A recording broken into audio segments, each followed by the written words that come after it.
Jackson slammed the brakes, dust swallowing his Jeep, as a wounded lion locked eyes with him, broken, bleeding, and breathing its last.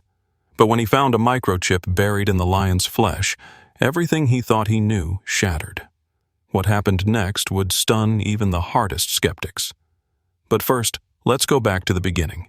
The dry wind whistled low across the barren stretch of road as Jackson Hayes knelt beside the wounded giant, every muscle in his body wired taut with adrenaline.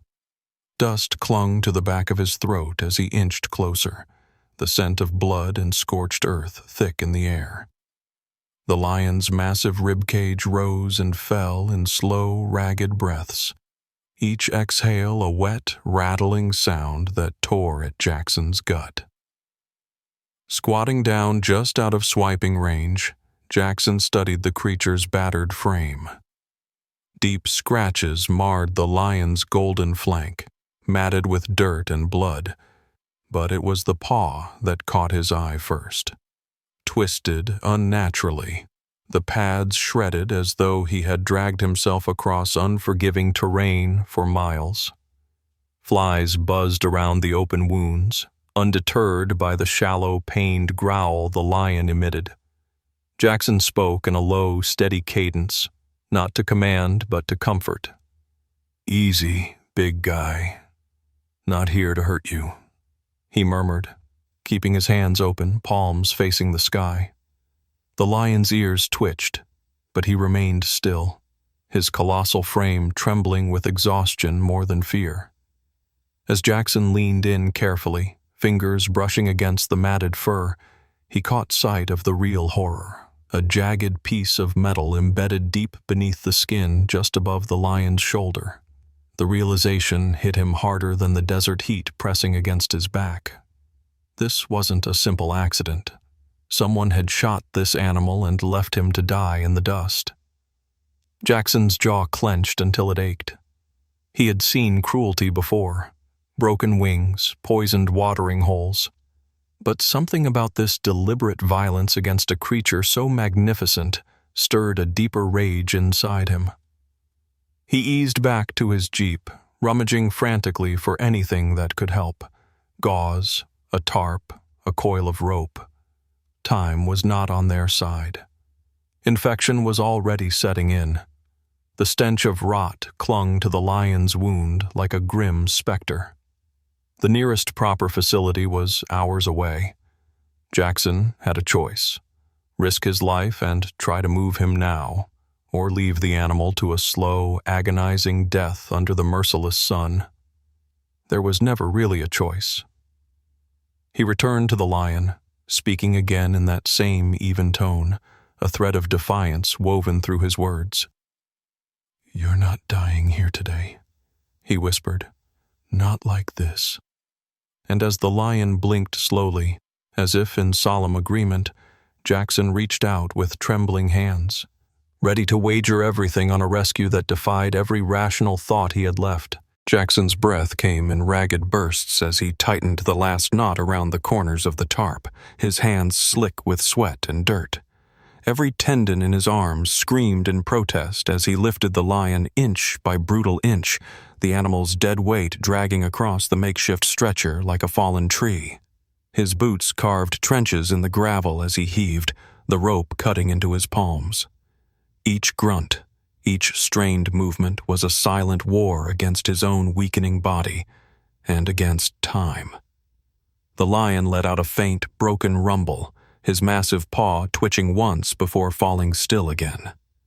Jackson wiped the back of his hand across his forehead, smearing grime into his skin, and staggered toward the Jeep's flatbed, muscles trembling under the strain. His entire focus was locked on the next task, the next breath, the next pull. He didn't see the black SUV half hidden in the shimmering haze of heat down the road, its tinted windows gleaming like predatory eyes. Inside, two men sat rigid, hands gripping the dashboard, fury crackling between them like a live wire. They weren't here to save anything. They were here to reclaim what they believed was theirs, an animal worth a small fortune on the black market. It wasn't until the lion's ears flicked sharply, his body vibrating with a warning growl that Jackson froze. The hair on the back of his neck stood on end. Instinct pulled his gaze to the horizon, and there it was, a flash of light glinting off steel. Gun. Adrenaline surged like a tidal wave. Jackson threw his body into the lion's haunches, shoving him up the ramp with a desperation that was almost primal. His boots slipped, gravel scraping his knees raw, but he didn't stop. A muffled shout cracked through the air, and then the gunfire erupted. Bullets screamed past him, one punching through the side mirror, another shattering the rear window in an explosion of glittering glass. Jackson didn't flinch. His mind had gone razor sharp, every movement instinctual. He slammed the tailgate shut with a metallic clang that echoed down the empty road, vaulted into the driver's seat, and jammed the accelerator to the floor. The Jeep fishtailed violently before it caught traction, gravel exploding in every direction. The lion moaned in the back, a soft, agonized sound that cut deeper than the gunfire still snapping in the distance. Jackson gritted his teeth, white-knuckled the wheel, and sped into the burning horizon, carrying a life that someone had already decided wasn't worth saving. But Jackson had made his choice, and he would see it through, no matter who tried to stop him. The fluorescent lights inside the operating room buzzed faintly, casting a sterile, ghostly pall over the scene. Jackson sat slumped against the wall, his shirt torn and streaked with blood that wasn't all his own. He stared through the wide glass pane, numb, as a team of veterinarians in green scrubs hovered over the lion's inert form. Tubes snaked into the beast's veins, machines beeped in an irregular chorus, and the faint hiss of oxygen filled the otherwise suffocating silence. Every inch of Jackson's body ached, but the deeper pain was lodged somewhere unreachable. Watching this broken king of the wild, once majestic, now fighting for his life on a steel table under human hands. His fingers twitched with the need to do something, to fix something, but all he could do was wait. A soft knock at the glass broke through his daze. Ranger Sam Whitaker, a stocky man with weathered skin and a graying beard, stepped into the room, holding a small evidence bag between two fingers. His face was grim, lined with something beyond exhaustion. Fear. Wordlessly, he handed the bag to Jackson. Inside, nestled beside the twisted bullet fragment, was a metallic object no bigger than a coin. At first glance, it looked like a piece of shrapnel, but as Jackson turned it over in his blood-crusted fingers, he saw the truth. A microchip, smooth and high-tech, with barely visible etching across its surface. "What the hell is this?" Jackson rasped, his throat raw. Sam's voice was low, almost reluctant. "Military grade. We've seen these before. Traffickers use them to mark animals worth millions before they move them across borders. Tigers, rhinos, rare lions like him." Jackson's heart gave a painful thud. The room seemed to tilt. This wasn't a random poaching wound. This lion wasn't collateral damage. He was inventory. A wave of cold, sick realization washed over Jackson. By rescuing the lion, he hadn't just interrupted some two-bit hunter's prize. He had tripped a live wire strung through an entire underworld of crime and blood money, and those who had invested in this animal would not take the loss kindly.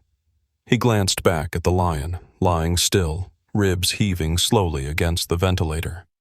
The stakes had just transformed into something monstrous. Jackson wasn't just fighting for a wounded creature anymore.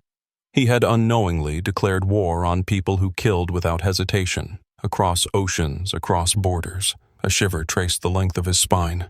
They would come, for the lion, and for him. The storm that Jackson Hayes had unknowingly unleashed gathered strength with breathtaking speed. Within hours of the first photos leaking online, him wrestling a bloodied, half-dead lion onto a battered Jeep, the bullet-riddled vehicle tearing down a remote road, social media caught fire. Conservationists, celebrities, news anchors, and ordinary citizens united in outrage. Hashtags blazed across screens. Petitions flooded inboxes. Donations to anti-poaching organizations skyrocketed. The pressure was immediate and suffocating. Governments that once turned a blind eye were forced to act. Task forces were deployed into regions once controlled by silent, bloody agreements. One by one, key figures in the trafficking chain fell. Middlemen arrested at airports, corrupt officials unseated, warehouses raided and emptied. Jackson watched it all unfold from a battered recliner at the sanctuary, his face weary, his hands wrapped in healing scars. But the greatest battle was happening just a few yards away, inside the recovery pen where the lion, now named Valor, fought a quieter, deeper war for survival. It was a brutal journey. Some days, Valor barely lifted his head. Other days, he roared against the pain, testing the shattered leg that would never fully mend. Jackson was there for it all, silent, steady, offering pieces of his strength when Valor's own reserves ran dry. Over time, the bond between man and beast deepened, something built without leashes, without cages, just raw, wounded trust. 6 months later, under a sky so painfully blue it seemed to mock the hardships that had come before, hundreds gathered at the sanctuary. Park rangers, children in school uniforms clutching hand-painted signs, conservationists from across the globe, all drawn by the story of a man and a lion who had dared to rewrite fate. A platform had been hastily erected near the main enclosure, microphones poised, banners snapping in the warm breeze. But when Jackson stepped forward, Valor moved first. With slow, deliberate steps, the lion limped toward him, muscles rippling under a golden coat still marred by scars. Murmurs rippled through the crowd. Jackson knelt instinctively, offering his hand without a word. Valor pressed his massive head against Jackson's chest with a weight that was not aggressive, but deliberate, as if marking him not as owner or captor, but as kin. Camera shutters exploded like gunfire. Children cried openly. Reporters lowered their microphones, lost in the rawness of the moment. For Jackson, it was never about recognition. As he buried his fingers into Valor's coarse mane, feeling the steady thump of the lion's heartbeat against his own, he knew. This was the legacy he hadn't planned, the war he hadn't asked for but had no choice but to fight. And it had all begun with one broken creature, lying abandoned in the dust, daring him to make a choice no rational man should have made, and no true man could have refused.